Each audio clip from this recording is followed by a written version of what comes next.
What you're about to hear is not rumor, not fiction, and certainly not a story crafted for entertainment. These are final files, locked away documents no studio executive ever wanted to read twice. Cold, clinical language written to describe what the public would never see. The true final scenes of Hollywood icons. Tonight, you will hear 7 stories. Each one ends in a way even the boldest screenwriters would never dare to imagine. And if you believe you already know these legends, wait until you learn what their bodies revealed when the lights went off, when the cameras stopped rolling, and there was no performance left to give. Before we step into these final secrets, don't forget to subscribe, leave a like, and share your thoughts, because truth only survives when someone is willing to hear it. Marilyn Monroe, the flawless face of Hollywood's golden age. A smile rehearsed through thousands of takes, eyes perfected to catch every light. A body sculpted to meet impossible standards. But behind the flashes, the seductive songs, the walk that melted stages, lived a woman watched, controlled, isolated, and dependent on pills, to sleep, to rise, to keep breathing inside fame's suffocating cage. On August 5th, 1962, she was found dead in her Los Angeles home. The official ruling: barbiturate overdose. But nothing about the scene resembled a self-administered overdose. No pill residue in her stomach, no vomit, no traces on her lips or nails. The drug level in her blood was so high it fit only injection or another forced method, not swallowing. She lay face down, uncommon in overdose cases. No empty pill bottles nearby. No evidence she took the drugs by choice. The first doctor ordered a full investigation, and when it began, the scene didn't match the report. Notes mentioning possible external involvement appeared, but later vanished. Several internal organs were removed without explanation. Embalming was rushed before tissue analysis. Medical records altered. Her assistant fled the city overnight. Those close to her fell silent. Requests to reopen the case were denied again and again. Marilyn wasn't just an icon, she was an asset. And when she was no longer profitable, when she stepped outside the goddess mold Hollywood built for her, the system saw no reason to protect her. She was buried quietly, and the unanswered questions were buried with her. The autopsy revealed what Hollywood wanted hidden: traces of interference, bodily manipulation, and an urgency to close the case before truth could breathe. Her death wasn't just tragic, it was the perfect example of how this industry handles a problem when it no longer fits the image. Her life was controlled, and her death did not escape the same hands. Olive Thomas, one of Hollywood's earliest symbols. Youthful beauty, brilliant glow, magnetic charm. Her image filled countless advertisements, adored by thousands. But her ending did not match her shining legacy. In 1920, Thomas died at a Paris hospital after drinking mercury chloride, a corrosive substance used then to treat venereal disease. The official story claimed she drank it accidentally, but that poison cannot be mistaken. Sharp smell, burning taste, warning labels in plain sight. That night, she and her husband Jack Pickford, brother of Mary Pickford, partied and returned to their hotel. Hours later, Olive was found convulsing in the bathroom.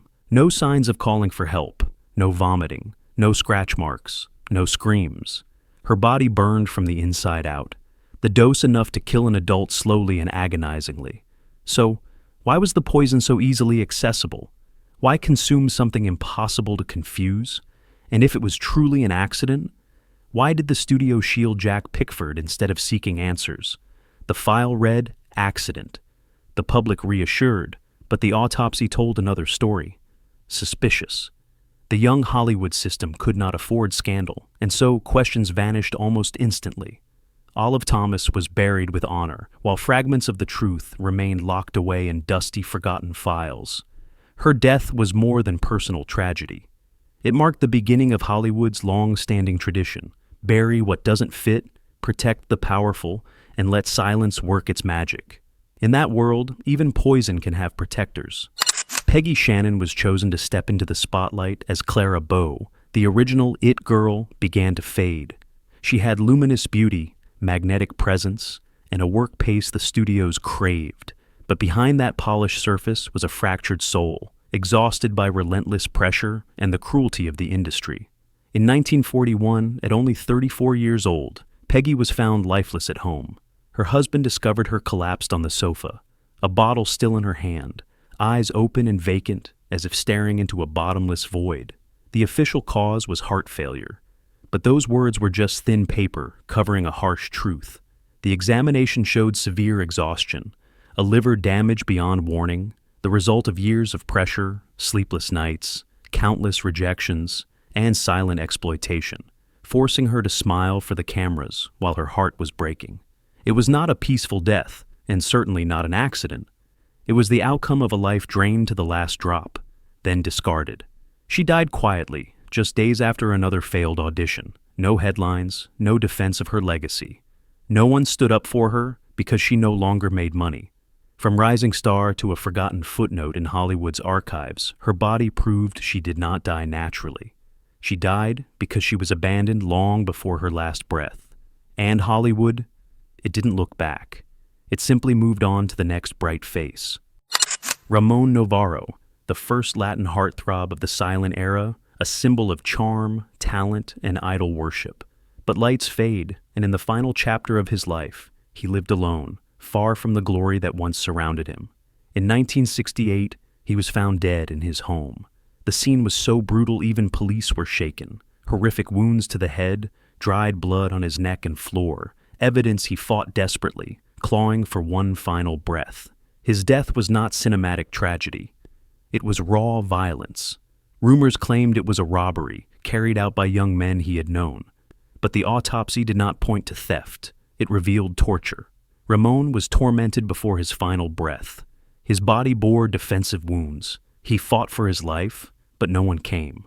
The killers were caught, but the damage was already done. The scandal was buried as quickly as possible because the story was too dark for Hollywood to accept.